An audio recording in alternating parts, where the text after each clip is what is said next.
Pemirsa, komika Panji Pragiwaksono dilaporkan Angkatan Muda Nahdlatul Ulama dan Aliansi Muda Muhammadiyah. Usai isi pertunjukannya dituding memfitnah dan memecah belah persatuan bangsa. Materi pertunjukan Panji berjudul Mens Rea dinilai memfitnah Nahdlatul Ulama dan Muhammadiyah karena mau menerima wewenang untuk mengelola tambang sebagai imbalan atas sumbangan suara di Pilpres 2024. Polisi pun menindaklanjuti laporan termasuk memeriksa bukti yang disertakan pelapor.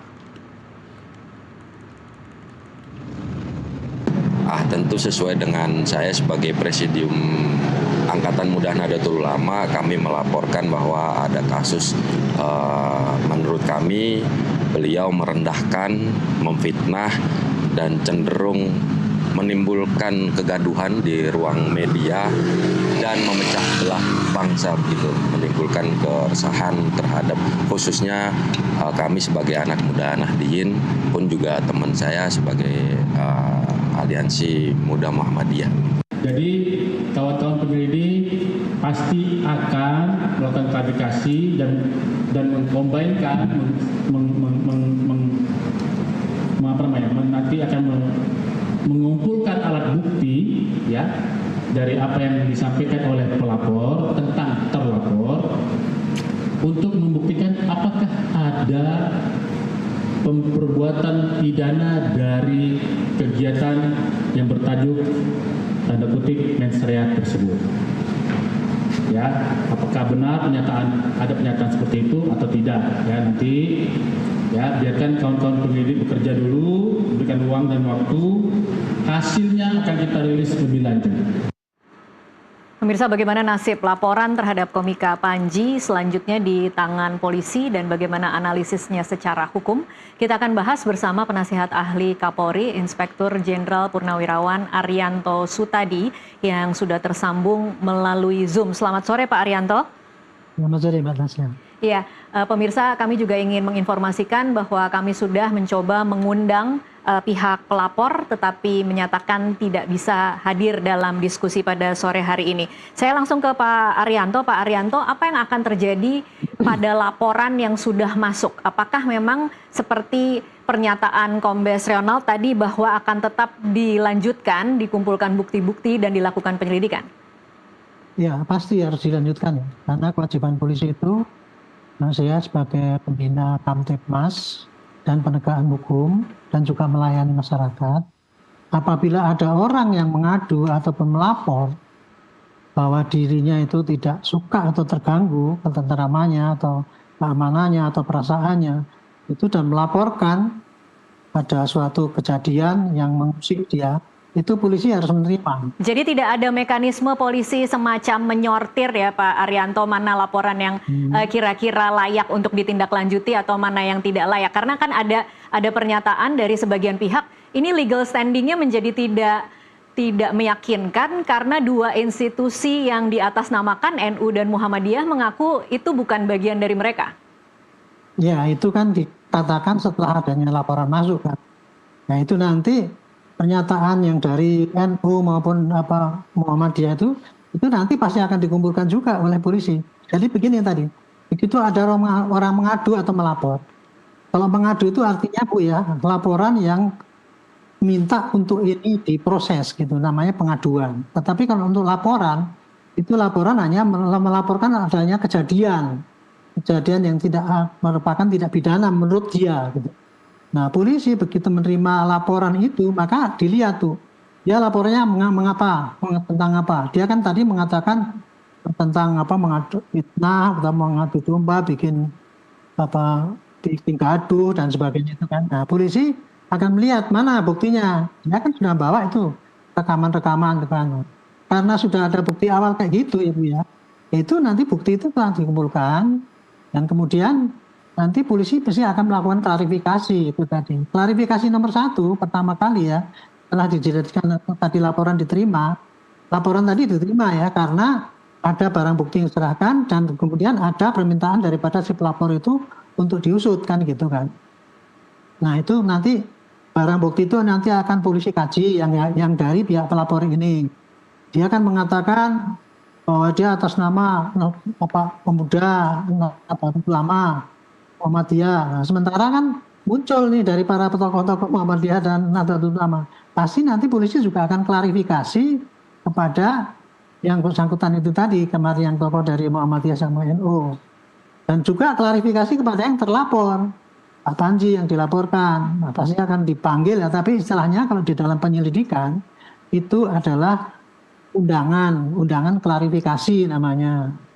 Nah, di dalam undangan klarifikasi itulah maka, ini saya sebutkan dulu ya. Iya. Di dalam tahap penyelidikan itu, Bu, polisi bisa melakukan apa saja, asalkan tidak dengan upaya paksa. Beda dengan kalau itu sudah masuk pada penyidikan.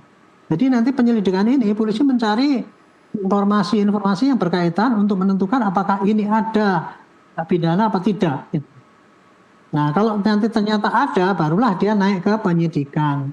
Nah, di penyidikan itulah kemudian polisi nanti akan nyari saksi, tapi manggil dan kemudian di BAP dan kemudian ditandatangani pro justisia itu. Kalau orang dipanggil nggak datang bisa dijemput. Itu kalau dalam tahap penyidikan. Itu jadi bedanya dalam tahap penyelidikan dengan penyidikan itu. Kalau di dalam penyidikan itu ada upaya paksanya. Oke. Contoh kalau tersangka dipanggil 2 kali nggak datang pasti diperintah membawa atau ditangkap. Tapi kalau di penyelidikan ini polisi tidak. Tapi polisi bisa saja memeriksa dilapor dan sebagainya. Panjang itu tidak pakai apa? Tidak pakai upaya paksa. Baik. Gitu. Ya. Baik, Pak Arianto, jadi dari titik ini sudah pasti bahwa polisi akan memanggil dan mengumpulkan bukti, termasuk juga akan memanggil Panji, memanggil pelapor, dan memanggil pihak NU dan Muhammadiyah. Itu sudah pasti ya Pak Arianto? Ya, sudah pasti. Cuman anunya bukan panggilan istilahnya. Undangan? Undangan. Karena kalau panggilan itu, popnya itu ada polisinya, terus kemudian ada pro justisia. Tujuannya surat panggilan. Baik. Rujukannya LP, kemudian memanggil. Tapi kalau ini klarifikasi pasti rujukannya LP, kemudian mengundang kepada Bapak ini untuk membawa bukti-bukti apa yang kira-kira bisa menjadikan penjelasan pada Bapak. Itu. Oke. Baik, kalau undangan artinya boleh tidak datang dong ya Pak Arianto? Ya, bisa datang boleh, tidak bisa datang boleh. Cuman saya sampaikan ya, karena ini yang namanya undangan itu maknanya apa? Karena yang bikin aturan ini dulu saya bikin di Perkap, karena buat tidak ada, maka dulu waktu saya masih dinas di Barreskrim, saya bikin itu aturan kalau penyelidikan itu harus ada panggilan, tapi panggilan yang tidak pakai upaya paksa itu istilahnya namanya undangan klarifikasi. Gitu. Jadi mau datang boleh, tidak boleh. Tetapi orang yang dipanggil dengan undangan klarifikasi ini kesempatan baik bagi dia untuk menunjukkan bukti-bukti bahwa dia itu tidak salah gitu. Jadi kemarin ya, saya contoh pada kasus yang kemarin saya kasih contoh, ada orang yang dilaporkan kemudian dipanggil klarifikasi nggak mau datang, dengan bangganya dia nggak mau datang. Saya bilang itu keliru Pak, saya bilang itu. Justru pada waktu panggilan itu Anda datang, tunjukkan kebenaran Anda, selesai urusan itu sehingga Anda tidak akan diteruskan ke penyidikan. Kurang lebih gitu. Baik, Pak Arianto, lalu apa maknanya kalau saat ini kita mengetahui bahwa laporan yang masuk itu ternyata tidak mewakili dua institusi NU maupun Muhammadiyah yang dikatakan seperti yang di awal dikatakan oleh pelapor? Ya, kalau saya melihat ini ya Bu, sekarang ini kan zamannya zaman reformasi ya Bu. Seorang bebas untuk berkumpul, bebas menyampaikan pendapat. Itu tadi menyampaikan aliansi pemuda NU, aliansi pemuda Muhammadiyah. Saya kira dia memang punya hasil aliansi. Meskipun tidak diakui oleh pimpinan pusatnya. Walaupun tidak di bawah Muhammadiyah maupun NU. Nah, kan gitu ya. Tapi dia kan saya atas nama teman-teman kelompok kan gitu kan, berarti kelompok. Sehingga yang diadukan pun mengadu domba karena kelompok dia pasti nggak senang gitu kan. Nah, itulah kebebasan berpendapat sekarang ini yang terjadi. Nah, di sini polisi akan memanggil, kalau kamu aliansi, ada nggak teman-teman kamu gitu? Apakah ini badan hukum atau tidak? Tetapi kalau di dalam laporan pidana itu ini bukan masalah bukan perdata ya Bu, harus pakai badan hukum apa tidak? Karena ini pidana itu siapapun boleh melapor. Kalau ternyata tidak berbadan hukum pun tetap akan dilanjutkan laporannya Pak Arianto? Tetap sama, Oke. tetap sama. Karena yang dilaporkan itu adalah tindak pidana. Siapa orang yang melihat diduga itu tindak pidana boleh melapor. Dan polisi harus menerima dan melayani. Kurang lebih begitu, Bu. Oke, baik. Pak Arianto, saya ingin bergeser sedikit ke kasusnya ya Pak Arianto. Tidak adakah secara hukum ya Pak Arianto perlindungan bagi komika atau pekerja seni yang ketika mereka melakukan pekerjaannya mengkritik pemerintah tetapi itu adalah bagian dari pekerjaan mereka. Adakah perlindungan hukum bagi para pekerja seni ini ataukah per hari ini memang semua pekerja seni harus lebih hati-hati karena apalagi dengan KUHP dan KUHP yang baru ya, kemudian mungkin bisa saja mereka tergelincir dan terjebak dan dipidanakan. Permasalahannya adalah sekarang ini bukan ya seorang kritikus kemudian dikriminalisasi, bukan, Bu. Jadi yang namanya pidana itu adalah tindakan yang dilakukan oleh seseorang yang kemudian menimbulkan kerugian orang lain ataupun ketidaksenangan orang lain. Diduga itu satu pidana. Jadi kritikus itu dilindungi oleh undang-undang, Bu. Bukan undang-undang tapi oleh konstitusi, bahwa dikatakan siapa orang boleh menyampaikan pendapat, kritik, dan itu tidak boleh dilarang ataupun boleh dikurangi gitu. Cuman yang namanya mengkritik itu sayangnya di dalam undang-undang itu kurang jelas sekali yang kritik yang mana yang boleh sama yang tidak. Iya, jadi batasannya tidak ada ya Pak Arianto? Batasannya cuma begini, setiap orang berhak menyampaikan suatu pendapat, tapi caranya itu wajib menjaga keutuhan daripada masyarakat, ketertiban, tidak mengganggu etika, tidak mengganggu agama dan sebagainya. Seingat saya begitu ya. Intinya adalah bahwa penyampaian pendapat itu boleh saja, asalkan dia masih tidak melanggar terjadinya perpecahan atau kekisruhan dan sebagainya. Kurang lebih gitu. Nah, dalam hal ini bukannya ini kritikus gitu kok kemudian dikriminalisasi, bukan. Tapi tindakannya Pak Panji itu ternyata kan menimbulkan protes yang dua orang ini kan. Protes dua orang ini ya Pak ya? Iya, dua orang ini. Walaupun cuma dua orang itu hak juga. Dia boleh kan melaporkan gitu. Nah, polisi melaporkan gitu. Jadi, yang namanya kriminalisasi ya, begini. Kalau ternyata nanti polisi itu manggil, dan tidak cukup bukti bahwa dia itu melanggar pidana, nanti tetap dia terus dilakukan penyidikan, itu namanya kriminalisasi.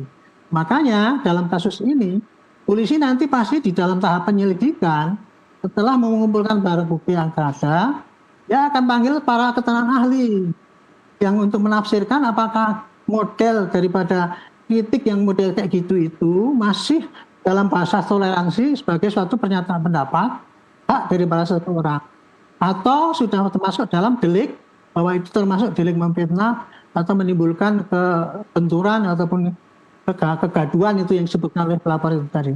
Itu nanti yang menentukan itu adalah para ahli yang dipanggil oleh penyidik di dalam tahap penyelidikan itu. Sehingga polisi tidak sewenang-wenang langsung mengatakan bahwa ini masuk pidana atau tidak. Disitulah letak kehati-hatian hukum ya untuk menghormati semua hak orang. Ya pelapor juga berhak melaporkan. Tapi Pak Panji juga berhak dilindungi kan, kalau memang dia itu memang tidak melanggar aturan yang ada, ya pasti nanti akan diselesaikan. Tetapi bukan berarti itu Pak Panji sekarang udah nggak melanggar, nggak usah diteruskan. Saya nggak sependapat dengan cara itu. Oke. Hukum harus diterangkan sesuai dengan aturan hukum yang ada. Oke, artinya kalau untuk per hari ini Pak Arianto, bagi pekerja seni lainnya atau komika-komika lainnya yang akan manggung dan punya materi yang kemudian berisi kritikan terhadap penguasa pada pemerintah atau kritikan terhadap organisasi-organisasi, bagaimana mereka harus kemudian membaca rambu-rambunya agar tidak terjebak dalam kasus yang sama seperti Panji? Rambu-rambunya ya ada tadi, walaupun kalau diartikan agak susah ya, karena kita boleh menyampaikan pendapat. Apa saja pendapat silahkan di depan umum, tetapi harus menjaga jangan sampai terjadi ya perpecahan, jangan sampai menimbulkan mengganggu ketertiban umum, jangan sampai mengganggu persatuan bangsa, jangan sampai melanggar aturan-aturan susila ataupun agama dan sebagainya, dan termasuk tidak melanggar undang-undang. Nah, ini masalahnya di sini.